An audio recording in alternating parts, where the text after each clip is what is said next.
ಇವತ್ತೊಂದು ಪ್ರೋಟೀನ್ ಇರುವ ದೋಸೆ ಮಾಡುವ. ನಿನ್ನೆ ರಾತ್ರಿ ಗ್ರೈಂಡ್ ಮಾಡಿ ಎಲ್ಲ ಇಟ್ಟಿದ್ದೇನೆ, ಅದೊಮ್ಮೆ ನೋಡಿ ಬನ್ನಿ. ನೋಡಿ, ಒಂದು ಪಾತ್ರೆಗೆ 2 ಗ್ಲಾಸ್ ಆಗುವ ಇಡ್ಲಿ ಅಕ್ಕಿಯನ್ನು ಹಾಕುವ. ಈ ರೀತಿ ಇರ್ತದೆ. 2 ಗ್ಲಾಸ್ ಹಾಕು. ಈ ಗ್ಲಾಸಲ್ಲಿ 2 ಗ್ಲಾಸ್. 1 ಮುಷ್ಟಿ ಆಗುವಷ್ಟು ಉದ್ದಿನ ಬೇಳೆ, ಜಾಸ್ತಿ 1 ಮುಷ್ಟಿ ಸಾಕು. ಇಷ್ಟು ಕೈಯಲ್ಲಿ 1 ಮುಷ್ಟಿ ತೊಗರಿಬೇಳೆ, 1 ಮುಷ್ಟಿ ಕಡಲೆಬೇಳೆ, ನೋಡಿ 1 ಮುಷ್ಟಿ ಹೆಸರು ಕಾಳು, ಮೆಂತ್ಯ ಸ್ವಲ್ಪ 1-2 ಟೀ ಸ್ಪೂನ್ ಆಗುವಷ್ಟು. ಚಂದ ಮಾಡಿ ತೊಳೆದು ನೀರು ಹಾಕಿ ಇಟ್ಟಿದ್ದೇನೆ. ಒಂದು 6 ಗಂಟೆ ನೆನೆಲಿ. 6 ಗಂಟೆ ಆಯ್ತು. ಈಗ ಈ ನೀರೆಲ್ಲ ತೆಗಿತೇನೆ. ರುಬ್ಬುವಾಗ ಸ್ವಲ್ಪ ಶುಂಠಿಯನ್ನು ಹಾಕಿ, ಯಾಕೆಂದ್ರೆ ಸ್ವಲ್ಪ ಗ್ಯಾಸ್ಟ್ರಿಕ್ ಆಗ್ತದೆ, ಅದಕ್ಕೆ ಬೇಕಾಗಿ ಹಾಕುವ ಅಂತ ಇಲ್ಲ. ಹಾಕಿದ್ರು ಕೂಡ ಆಗ್ತದೆ, ಹಾಕಿದ್ರು ಕೂಡ ಆಗ್ತದೆ. 2 ಮುಷ್ಟಿ ಅನ್ನವನ್ನು ಕೂಡ ಹಾಕಬೇಕು. ಅಂದ್ರೆ ನಿಮಗೆ ವೈಟ್ ರೈಸ್ ಕೂಡ ಹಾಕಬಹುದು. ನಾನು ಕುಚ್ಚಲಕ್ಕಿ ಅನ್ನವನ್ನು ತಗೊಂಡಿದ್ದೇನೆ, ಅದಕ್ಕೆ ಕಜೆ ಹಾಕಿದ್ದು. ನೋಡಿ, ಇಷ್ಟನ್ನು ಹಾಕಿ ಸ್ವಲ್ಪ ನೀರು ಹಾಕಿ ರುಬ್ಬುವ. ಈ ರೀತಿ ಹಿಟ್ಟು ಬರಬೇಕು, ದಪ್ಪ ಎಷ್ಟು ಸಾಕು. ನೋಡಿ, ಉದ್ದಿನ ದೋಸೆಗೆ ಮಾಡ್ತೇವಲ್ಲ ಅದೇ ರೀತಿ ಇದು ಸಹ ಹಿಟ್ಟು ಇಡ್ಲಿಕ್ಕೆ. ಉಪ್ಪೆಲ್ಲ ಈಗ ಹಾಕುದು ಬೇಡ, ನಾಳೆ ಬೆಳಿಗ್ಗೆ ದೋಸೆ ಮಾಡುವ.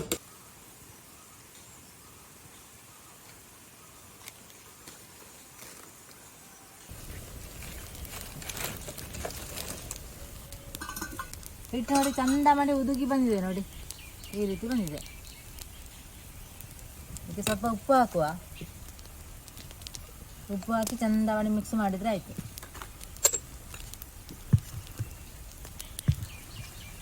ಹಿಟ್ಟಲ್ಲಿ ಅದನ್ನ ಇಟ್ಟದ್ದು ದಪ್ಪ ಆದರೆ ಸ್ವಲ್ಪ ನೀರು ಹಾಕ್ಬೋದು.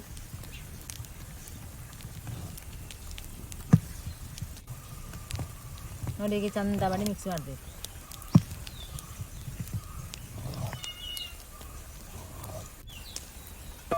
ಇದು ದೋಸೆ ತವಳು ನೋಡಿ, ಕಬ್ಬಿನದ್ದು. ನಿಮಗೆ ನಾನ್ ಸ್ಟಿಕ್ಕಲ್ಲಿ ಕೂಡ ಮಾಡ್ಬೋದು. ಸ್ವಲ್ಪ ಎಣ್ಣೆಣ್ಣೆ ಹಚ್ಚುವ.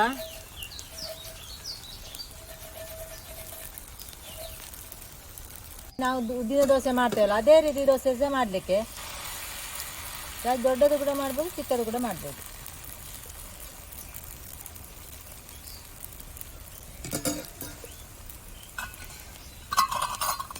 ಸ್ವಲ್ಪ ಹೊತ್ತು ಮುಚ್ಚಿಡುವ, ಒಂದು 30 ಸೆಕೆಂಡ್.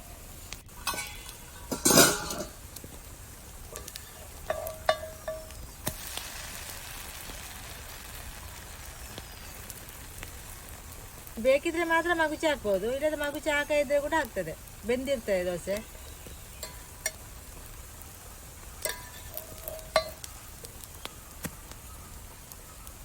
ಈಗ ಇನ್ನೊಂದು ದೋಸೆ ಮಾಡುವಾಗ ಸಹ ಸ್ವಲ್ಪ ಎಣ್ಣೆ ಹಚ್ಚಬೇಕು, ಬೇಗ ಎದ್ದೇಳುದಿಲ್ಲ ಅದಕ್ಕೆ. ಪ್ರತಿ ದೋಸೆ ಕೂಡ ಅದೇ ರೀತಿ ಮಾಡಿದರೆ ಆಯಿತು.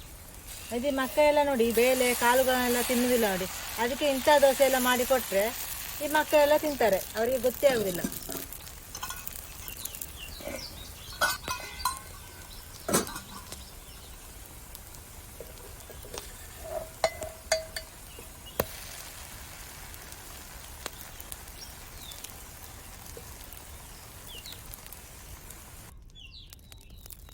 ದೋಸೆ ರೆಡಿ ಆಯಿತು.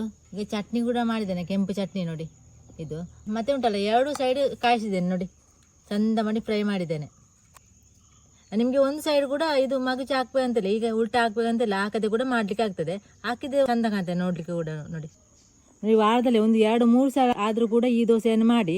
ಇದರಲ್ಲಿ ಉಂಟಲ್ಲ ಪ್ರೋಟೀನ್ ಎಲ್ಲ ಉಂಟು, ಕೂದಲೆಲ್ಲ ಉದುರ್ತಾ ಇಲ್ಲ, ಅದಕ್ಕೆಲ್ಲ ತುಂಬ ಒಳ್ಳೆಯದು. ಸಾಫ್ಟ್ ಕೂಡ ಉಂಟು ನೋಡಿ ದೋಸೆ. ಸಂಜೆವರೆಗೂ ಇಟ್ಟು ಕೂಡ ಎಂತ ಆಗುದಿಲ್ಲ ನೋಡಿ, ಈ ರೀತಿ ಉಂಟು.